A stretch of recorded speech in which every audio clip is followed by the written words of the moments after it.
Olá, meus caros.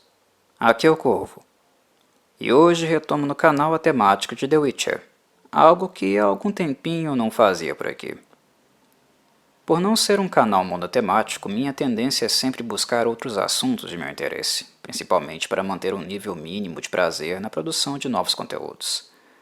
Mas certamente o faço sem esquecer de abordar temas que são mais seguidos e possuem uma forte ligação com o maior público do canal, que no momento é aquele interessado na obra do escritor polonês Andrzej Sapkowski. Pode ser que isso mude, mas por hora é o público dominante. Portanto, não me esqueço de vocês, meus caros. Apenas tomo um ar mexendo com outros temas para me desintoxicar um pouco e não ficar repetitivo. Mas, sem mais delongas, estou aqui, de volta a falar da obra, e desta vez tocando em um aspecto específico relativo à chamada Hansa de Geralt.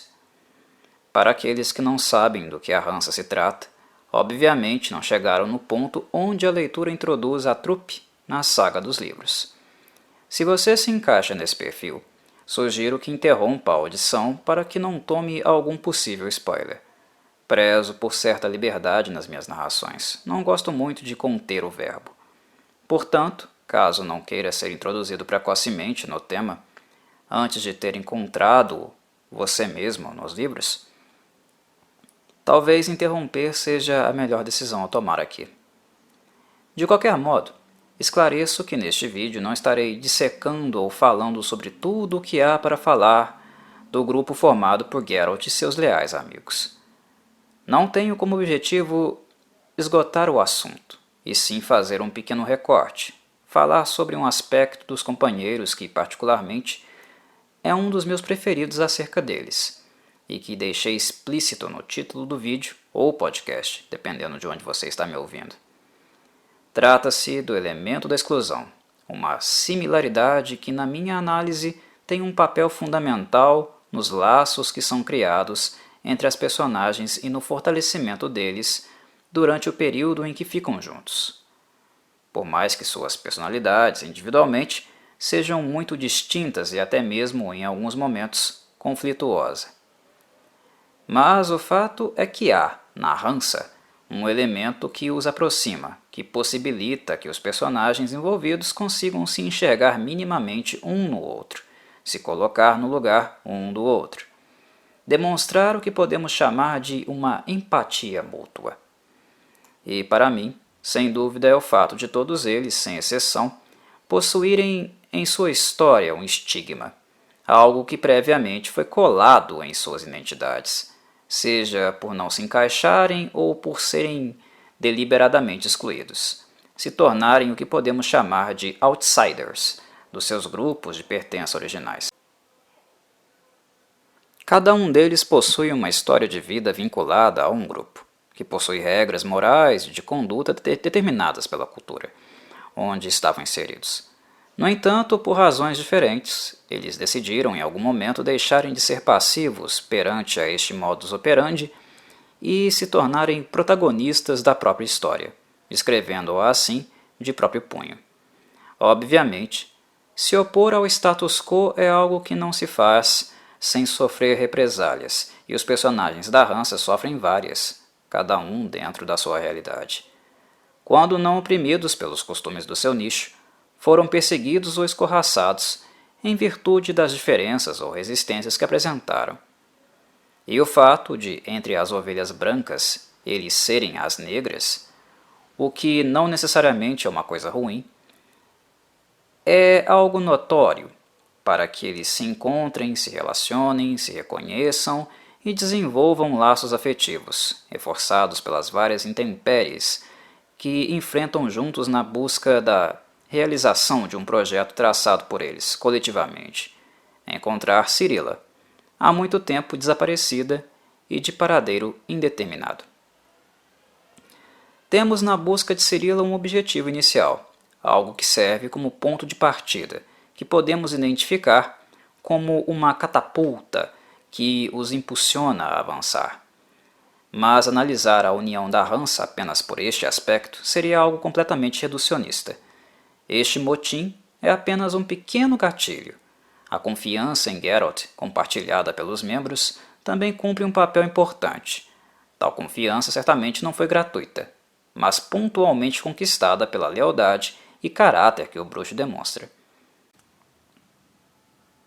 Outro fator seria os inúmeros contratempos, que fazem com que eles passem o diabo para sobreviver, pois nos momentos mais duros e incertos, o ombro amigo e o apoio mútuo cumpre o fortalecimento do vínculo. Literalmente, todos os membros da Hansa passaram por momentos em que duvidaram de si próprios, da sua capacidade e do seu propósito não apenas dentro do grupo, mas no mundo. Em momentos como esse, a Hansa acaba demonstrando ser também um grupo de apoio porque, quando um deles perde a fé em si mesmo, os demais não desistem da pessoa em questão. E, para que isso de fato acontecesse, um respeito considerável entre os membros precisaria existir, e é o que vemos, mas da forma tradicional na literatura sapkowskiana. É um respeito não automático, mas que foi lentamente sendo construído nos momentos difíceis, de ócio e até mesmo descontraídos. Ou seja, no cotidiano, e a partir das demandas que o mesmo faz a todos. A escrita sapkowskiana não é fria, pois está preocupada em nos dar sensações do mundo real. E em nenhum momento sentimos os membros da Hansa entrarem em conflito ou reforçar seus laços de forma forçada, por meio da conveniência. O processo acontece dentro de uma perspectiva histórica, onde podemos reconhecer cada momento que foi importante e preponderante no respeito e confiança que surgiu entre os membros, tão forte que os mesmos são capazes de colocar suas vidas em risco uns pelos outros, tamanho o seu zelo pelos laços que os uniram. E certamente, tal respeito surge muito em virtude do reconhecimento deles acerca do lugar de onde vieram, daquilo que os aproximam, dos estigmas que carregam, mas que, ao se encontrarem, deixou de ser algo pejorativo para se tornar um reconhecimento do esforço e do preço alto que eles pagaram para serem quem são. Das dores que este processo implica e de como, apesar de tudo, de toda a perseguição e dos anos de profunda solidão que passaram, são sobreviventes e leais com o propósito de viver de fato uma vida autêntica.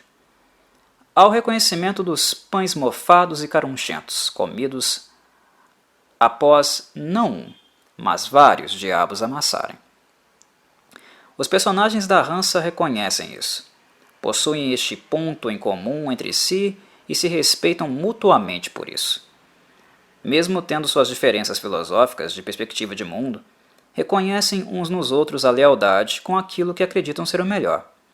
Em suas vidas duras, isoladas e nômades, onde basicamente nenhum deles se encaixa em lugar algum, pela primeira vez encontram entre si um lugar que sentem que podem chamar de casa, que é a própria Hansa. Mas outcasters, excluídos e perseguidos, é o que todos são, a começar pelo próprio bruxo, Geralt de Rivia.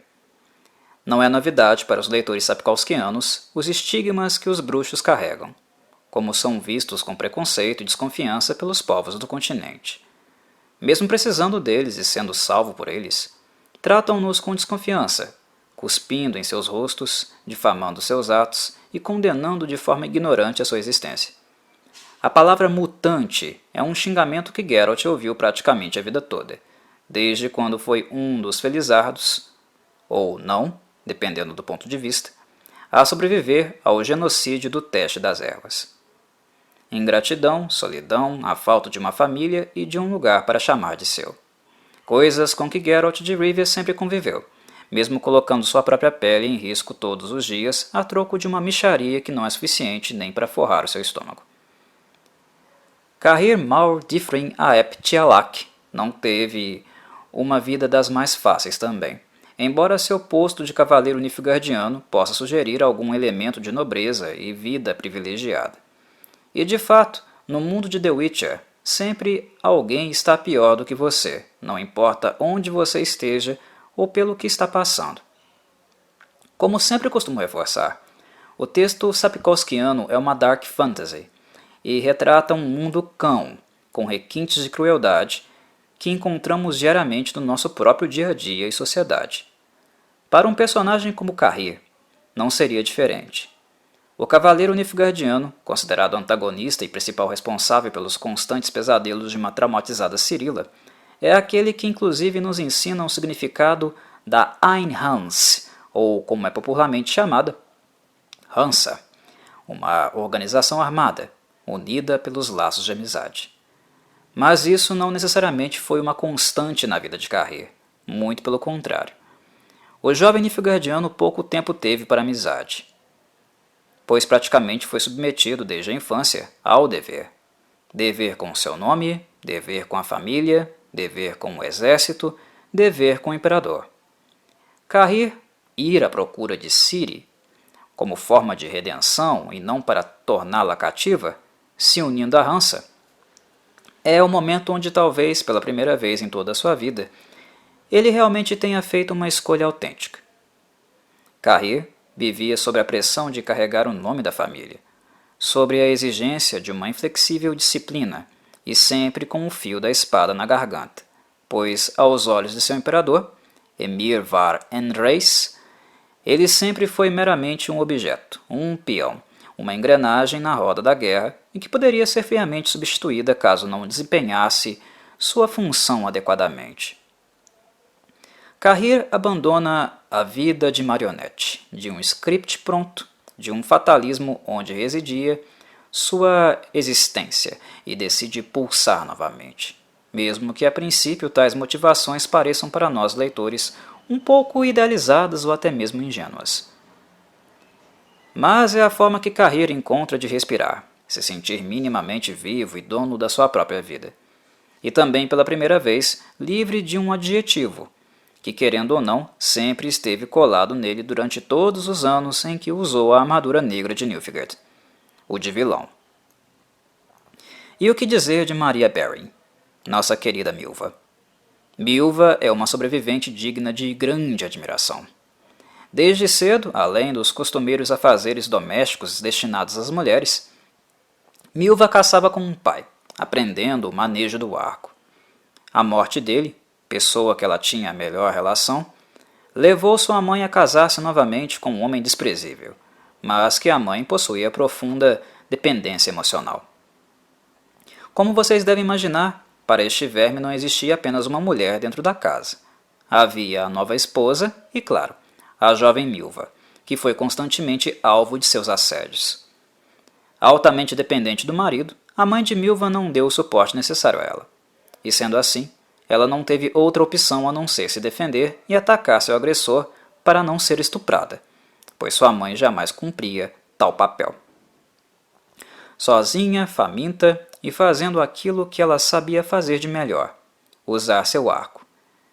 Milva não apenas sobreviveu, mas se tornou uma das melhores, ou talvez a melhor, personagem do mundo de The Witcher com um instrumento. E totalmente contrária ao status quo, e aquilo que é prescrito às mulheres no mundo de The Witcher e em nossa sociedade, tanto pela força como também pelo trauma, Milva decidiu que jamais deixaria alguém, principalmente homem, montar nela novamente. Que enquanto mulher, não viveria para ser aquela cuja função condicionada é a de ser procriadora ou objeto de uso para o prazer do macho.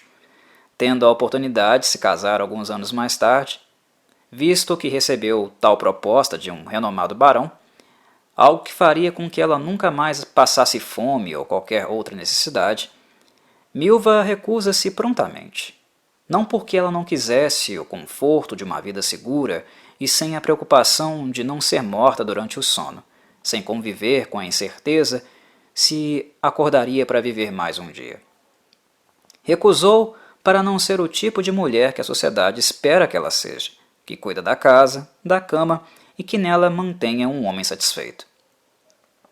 Recusou para não trair a si mesma, como sua mãe a traiu.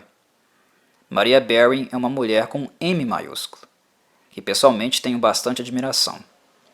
Numa obra repleta de machismo, como a Sapkowskiana, que é transparente e retrata de fato toda a misoginia que existia nos tempos medievalescos, e infelizmente não superada ou extinta no nosso tempo, Milva não é apenas um ponto de resistência, mas também de educação. Não raro vemos ela educar os demais personagens cuecas que a rodeiam, a começar por Geralt. Dentre os personagens da Hansa, ela certamente exerceu tal papel e de uma forma irretocável. Mal vista pelo mundo, tida como um macho de saias, Maria Belring é uma das grandes mulheres da obra sapkowskiana, pois ela perturba e bate de frente com os sentidos do que é ser mulher em um mundo objetal, misógino e discriminatório.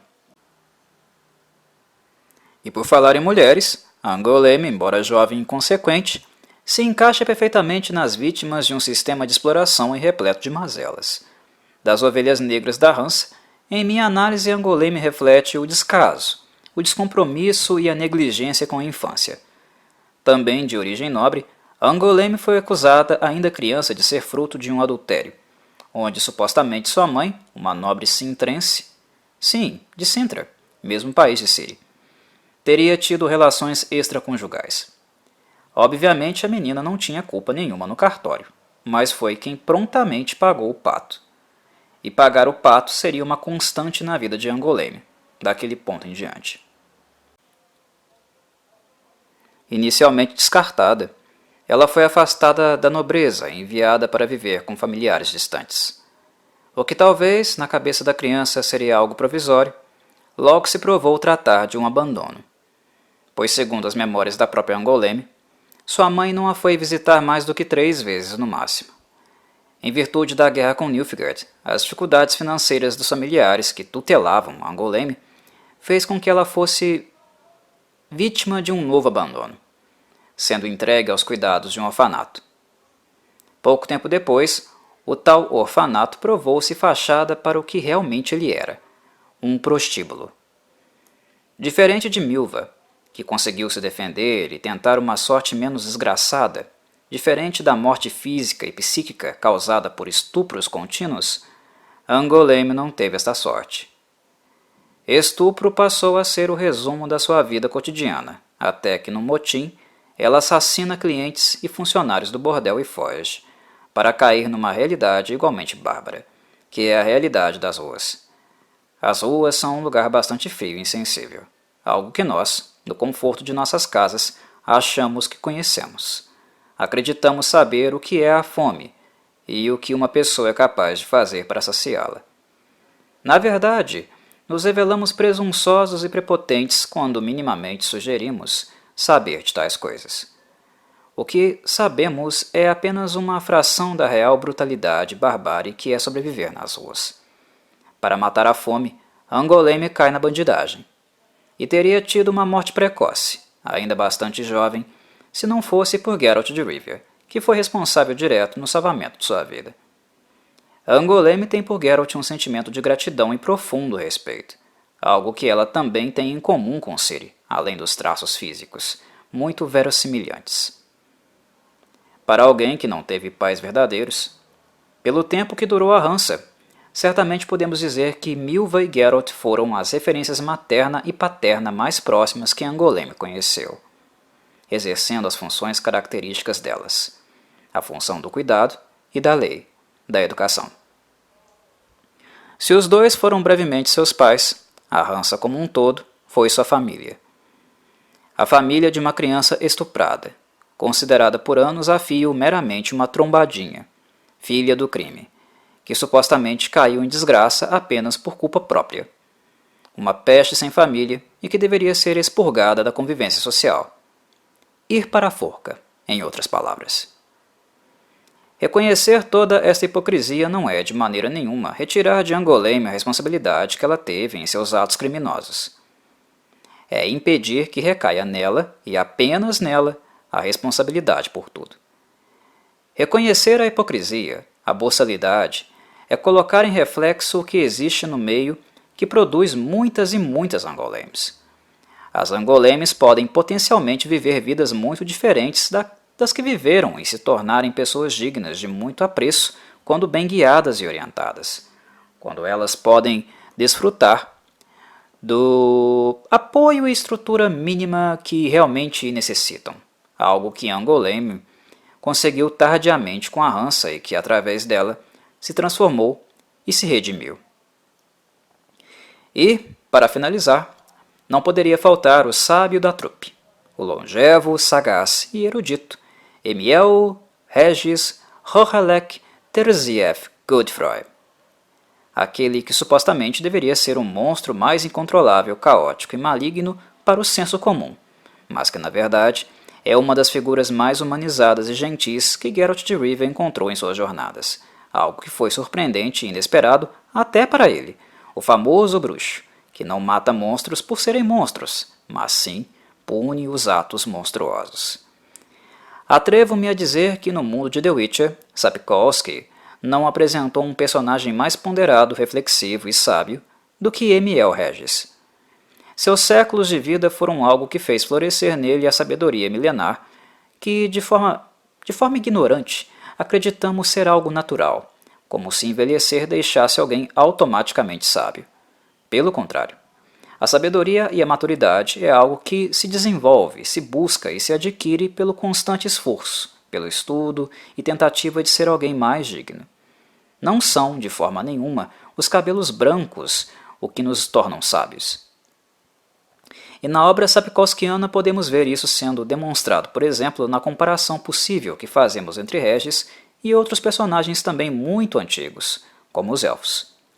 Mas o que é interessante em Regis é justamente o fato de ser tão acima da média, espiritualmente falando, aquilo que o levou a ser também, por sua vez, um outcast. Foi justamente o fato dele ser acima da média que fez dele um outcast, um excluído, a ovelha negra. Diferente de outras literaturas, os vampiros superiores e racionais do universo sapkowskiano não são dependentes do consumo de sangue. No entanto, como Regis nos conta, este é um traço cultural milenar, mantido simplesmente por uma questão de costume, uma barbárie não superada, simplesmente pelo argumento de ser um costume. Os vampiros superiores, casta a qual o Regis faz parte, não precisam do consumo de sangue para viver. Metaforicamente, Emiel Regis compara o sangue consumido pelos vampiros com o álcool consumido pelos humanos, um rito social, um desinibidor do comportamento e também, claro, uma droga que causa dependência. Da mesma forma que o alcoolista é alvo do julgamento da sociedade humana, o viciado em coquetéis de hemácias, leucócitos e plaquetas é também repudiado pela cultura vampírica. Quando jovem, Emiel Regis bebeu muito, para se sentir inserido, se sentir cool, para perder a inibição com as mulheres, e assim se tornou um dependente químico, um viciado em sangue, passando a ser estigmatizado, punido e excomungado pela sociedade dos vampiros superiores. Como acontece na sociedade humana, o dependente é alvo dos piores estigmas. É chamado de incapaz, vagabundo, fraco, imoral. A sociedade não espera nada do dependente químico.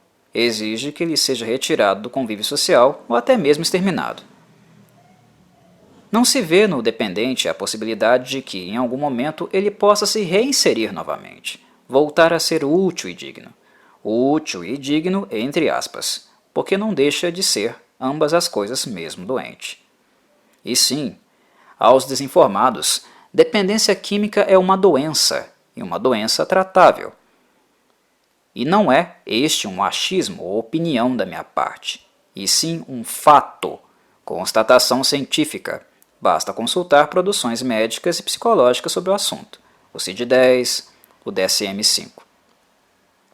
Da mesma forma que um dependente químico do mundo humano, Regis é excluído no mundo vampírico. O estigma sobre ele é grande demais para que ele possa suportar. Perde tudo: amigos, amores, status, respeito. Capturado e decapitado devido à imprudência, passa 50 anos se reconstituindo e em reflexão acerca da vida que levou. Mesmo após isso, Regis continua sendo um outcast, um excluído em expiação e abstinência no mundo dos humanos. Algo que assim ele decidiu.